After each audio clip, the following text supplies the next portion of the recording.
آواز وطن news report Muhammad Umar فاروق۔ ٹنڈو محمد خان۔ ملک بھر کی طرح ٹنڈو محمد خان میں بھی عید میلاد النبی کے موقع پر یا رسول اللہ کمیٹی سمیت دیگر تنظیموں کی جانب سے مسجد اقصیٰ سے ایک عظیم الشان ریلی نکالی گئی، جس میں سینکڑوں عاشقان رسول نے شرکت کی۔ ریلی شہر کے مختلف راستوں سے ہوتی ہوئی پریس کلب پہنچی، جہاں علماء کرام نے حضرت محمد مصطفیٰ صلی اللہ علیہ وآلہ وسلم کی سیرت بیان کی اور امت مسلمہ کے اتحاد و یکجہتی کے فروغ کے لیے کام کرنے پر زور دیا۔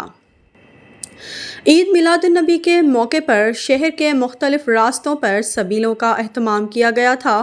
12 ربیع الاول کے موقع پر سیکیورٹی کے سخت انتظامات کیے گئے تھے اور پولیس کی اضافی نفری تعینات کی گئی ہے۔ سرکار کی آمد مرحبا، سردار کی آمد مرحبا، مختار کی آمد مرحبا، غمخوار کی آمد مرحبا، آقا کی آمد مرحبا، داتا کی آمد مرحبا، مولا کی آمد مرحبا، ملجا کی آمد مرحبا مرحبا۔ 12ویں کا نور دل پہ چھا گیا، گئے نبی